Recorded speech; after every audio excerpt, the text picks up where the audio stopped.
Perkenalkan, nama saya Sungkowo Harumbrojo. Tempat tinggal saya adalah di Desa Gathak, Sumberagung, Moyudan, Sleman, Yogyakarta. Saya itu kalau dari generasi Mpu Mojopahit sudah sampai sekarang itu sampai generasi yang ke-17. Awal mulanya yaitu saya itu membantu orang tua. Jadi ya sejak orang tua itu mengerjakan pembuatan keris, saya sementara menjadi panjak. Dulu masih belum ada listrik, jadi masih pakai ububan yang fungsinya yaitu untuk nyebul angin itu ya, seperti pompa itu seperti sekarang itu.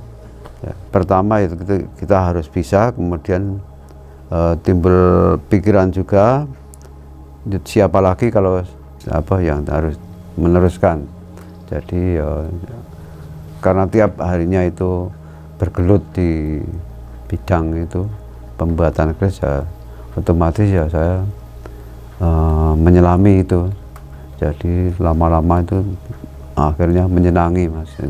Terus kemudian ya di samping menyenangi, ya kalau tidak saya meneruskan siapa lagi, ya kan seperti itu.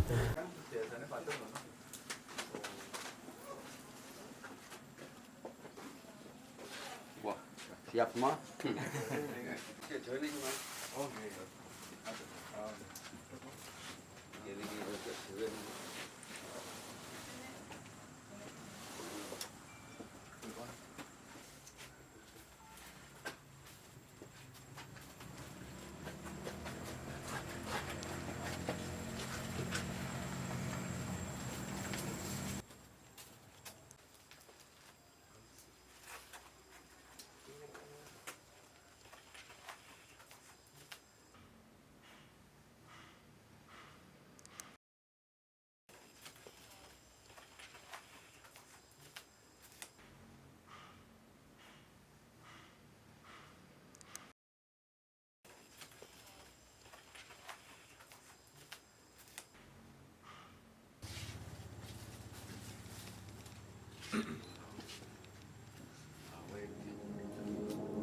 Buat ubur ambit saji itu ya pertama yaitu misalnya tumpeng, ya itu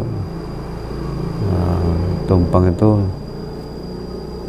tumuju teng pangeran. Jadi kita minta pada Tuhan Yang Maha Esa, itu tujuan dan tumuju datang pangeran, Mas. Mintanya kepada Tuhan Yang Maha Esa. Kemudian ingkung itu biar kemauannya itu jinangkung itu terlaksana. Kemudian golong supaya kita itu kerjanya golong gilik, tadi nyawiji, Mas, golong gilik. Kemudian ada jenang itu paraning dumadi, tadi itu kelahiran kita itu biasanya pakai jenang itu, jabang bayi lahir itu, Mas. Kemudian ada lele itu, lele yang dibuat yang di bumbu urip-urip. Jadi nanti keris itu kelihatannya mati tapi kelihatan rasanya hidup. Dan godong-godong dadap serep itu biar supaya kita itu waktu kerja itu panas tapi rasanya asrep dingin. Dan lawe wenang itu benang itu loh, Mas, benang putih itu. Ya itu biar pikirannya itu tenang. Nah, ada lagi yang sanggan, pisang sanggan itu sesanggeman. Jadi tanggung jawab kita dalam pembuatan itu bisa terlaksana. Kemudian kalau kemandul, kalau pendem, kalau kemandul itu buah, misalnya buah semua yang dia dari gandul itu atas, dan yang kepala kependem itu yang dalam tanah. Itu kan menggambarkan bahan baku keris itu dari tanah, dalam tanah misalnya besi, baja dari tanah, kemudian pamor itu dari angkasa. Kemudian ada lagi kelapa yang saat sudu itu biar kita itu diberi ketenteraman, kesejahteraan itu, kesejahteraan lahir batin, keluarga kita bisa damai, misalnya seperti itu. Setelah kita membuat borampe ya awalnya ya kita puasa itu mah, puasa misalnya Rebo Pon sebagai Jumat Kliwon, kemudian membuat borampe, baru istilahnya mulai ya itu pakem-pakemnya ya itu harus setiap mau kerja ya kita harus minta pada Tuhan dengan pakai ritual menurut keyakinan kita masing-masing, yaitu pakem-pakemnya. Kemudian nomor satu ya kita harus sabar, jangan sampai kita membantu akan emosi Mas. Jadi kalau emosi nanti karya atau keris yang akan hasil keris yang akan dicapai itu nanti akan mempunyai watak yang kurang baik, auranya kurang baik, misalnya mudah emosi, misalnya seperti itu Mas. Jadi membuat keris itu memang harus nomor satu kesabaran supaya keris nanti yang dicapai nanti bisa mendatangkan ketenteraman, ketenangan.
Bahan pembuatan keris ya itu terdiri dari 3 macam, dari besi, baja, sama pamor.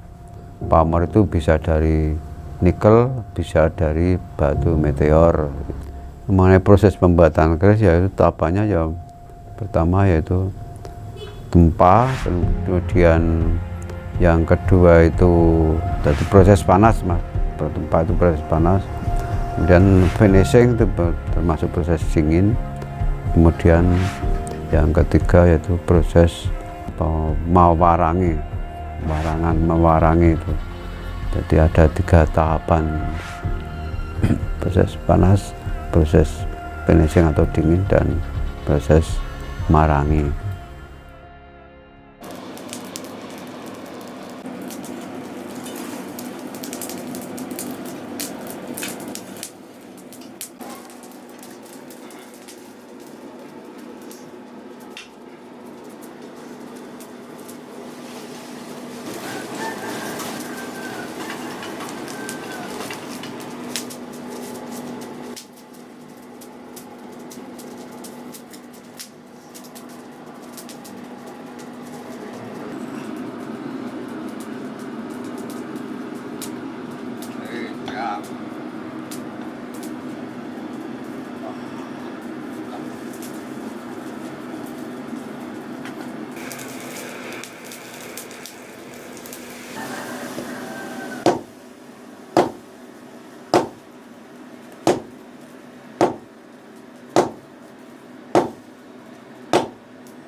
Ki saka banyu sumber 7 sumber 7 di lava lagi ana lavane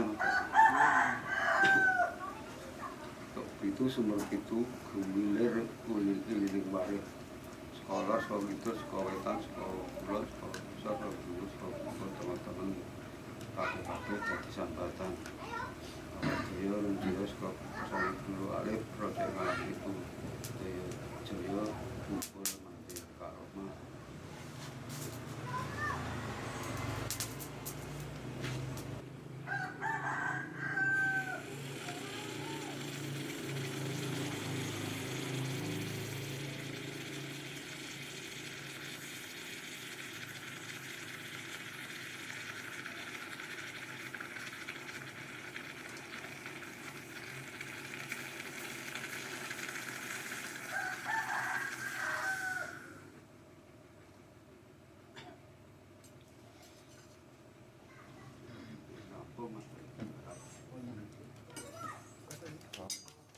Nyepo itu kan terdiri dari beberapa sumber air tadi, Sumber air itu kan mempunyai apa kekuatan sendiri-sendiri, jadi apa istilahnya supaya menambah kekuatan daripada keris yang akan disepuh tadi itu tujuannya seperti itu.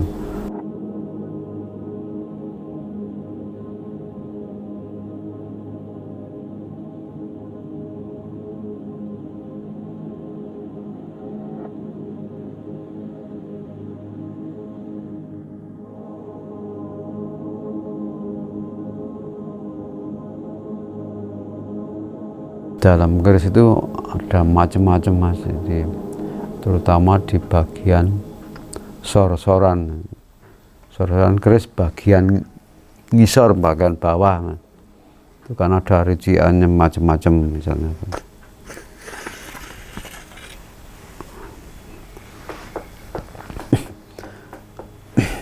Ini keris luk 7 dengan pamor ron genduru.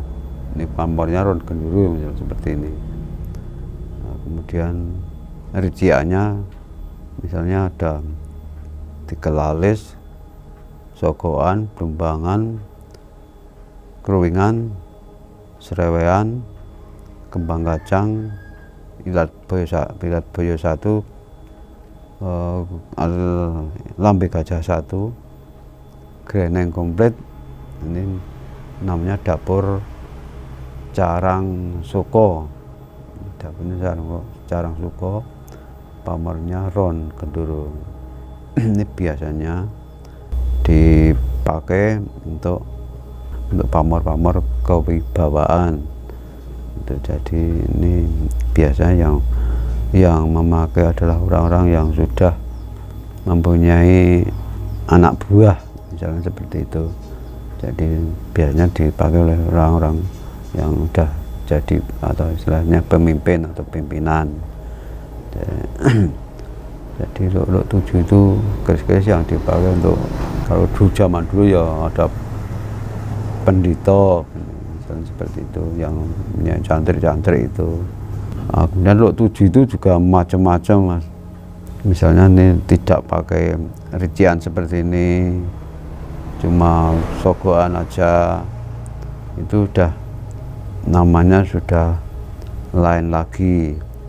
Nah, misalnya yaitu namanya Panji Sekar ada. Kemudian kalau enggak dikruwing, enggak cuma sogoan, kemudian namanya Sempono. Ini luk 7 itu sebenarnya kebanyakan dipakai orang-orang yang umurnya sudah tua. Nah, itu beda sama jangkung itu biasanya orang-orang masih muda biar kemauannya jinangkung. Tapi kalau luk 7 itu biasanya orang-orang yang sudah tua, jadi orang-orang yang misalnya orang-orang yang udah jadi pimpinan, misalnya punya anak buah misalnya seperti itu, maka disesuaikan dengan pamornya juga pamor kewibawaan, bukan pamor ron genduru ini Mas. Cara ngitung luk ya 1, 2, 3, 4, 5, 6, 7. Luknya itu biasanya keris itu yang umum loh Mas. Yang umum itu dari lurus luk 3, luk 5, luk 7, luk 9, luk 11, luk 13. Tapi juga ada keris-keris yang spesial, misalnya luk 15 ada sampai luk 39 aja ada. Itu namanya keris-keris yang disebut keris Polowijan, keris yang khusus tapi yang umum itu biasanya paling banyak itu luk 13. Itu yang keris-keris yang umum.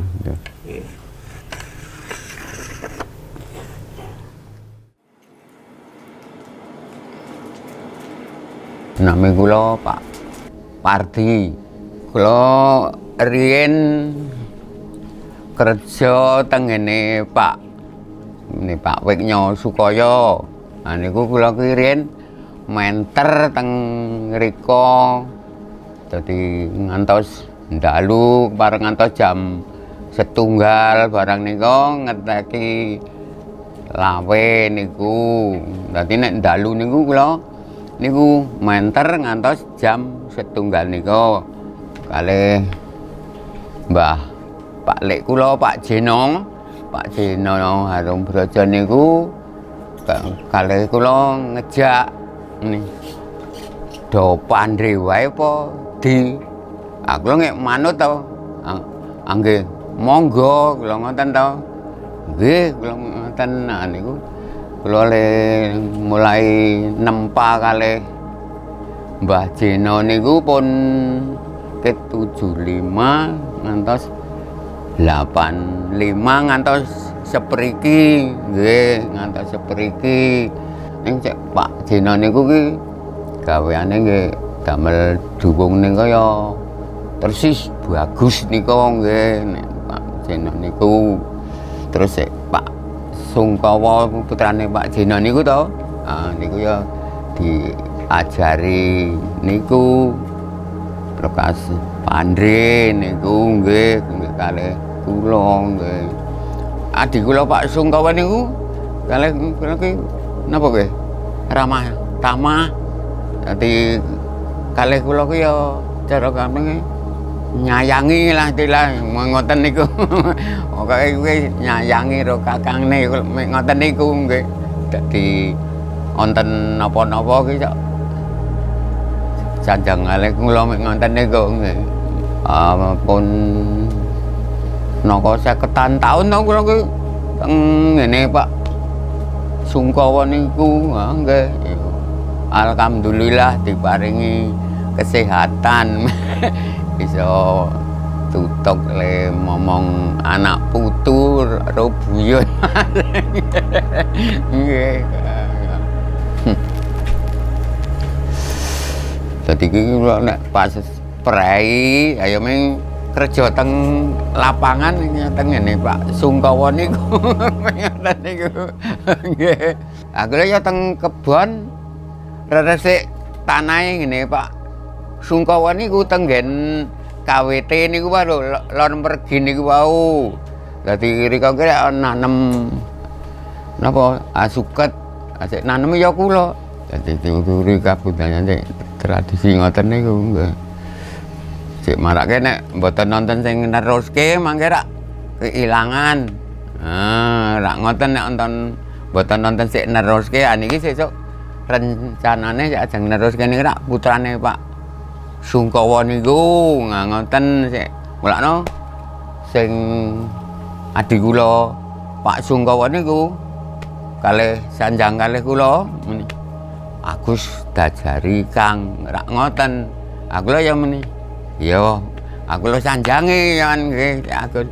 Iki nek nganu ngebangi iki dadi wesi iki ora nang ngisor ngene, ora nang dhuwur. Kula sanjangi ngoten niku dadi nek ngebang iki pas bolongan wirungan niku kula nyanjangi kalih Agus putrane ngoten niku. Ning ayo alhamdulillah sing Mas Agus nika ya pun kalih kula. Nek ra ono sik neruske mangke rak keilangan to Mas. Ngoten niku.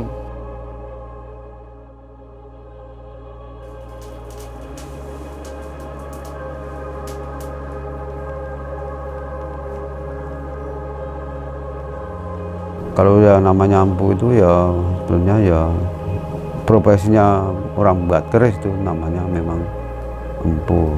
Kemudian setelah jadi ya apa ya merasa jadi empu ya harus mempunyai watak yang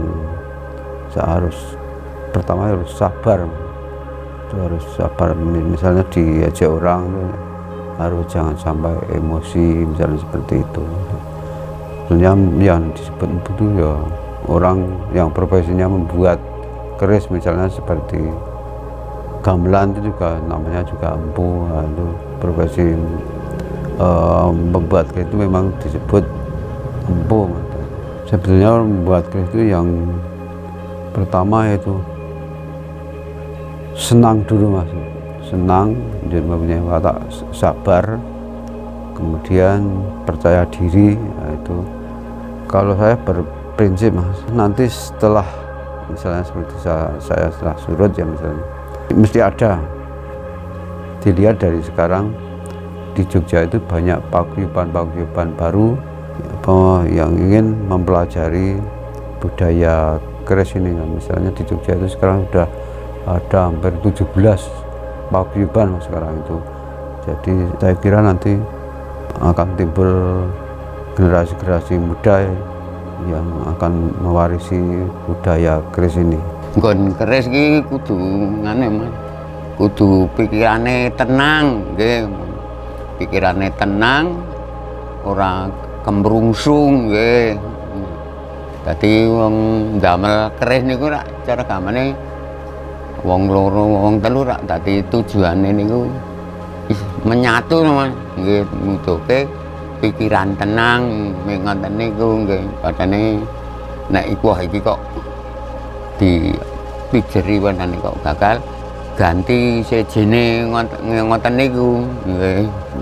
Kegagalan itu pernah ya, tidak hanya sekali dua kali ya, boleh dikata ya kegagalan itu mesti ada karena gagal itu ya disebabkan pertama ya Mas, bahan baku misalnya besinya kurang baik, kemudian bahan pembantu misalnya arengnya juga kurang baik. Jadi misalnya untuk memanaskan itu kadang-kadang nggak sampai titik leburnya, jadi panasnya itu kurang panas misalnya seperti itu. Kemudian ya pikiran yang kurang tenang nggak bisa. Jadi beberapa faktor yang mempengaruhi produk itu tidak maksimal atau tidak jadi.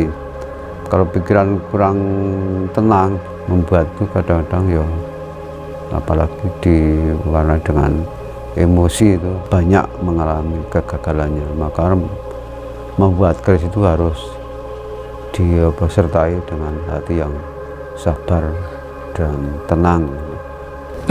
Ya kalau saya punya pesan kepada anak-anak milenial sekarang ya Mas, ya mari budaya keris yang sangat adiluhung ini sama-sama kita pertahankan, kita uri-uri dan kita lanjutkan agar budaya keris ini jangan sampai punah.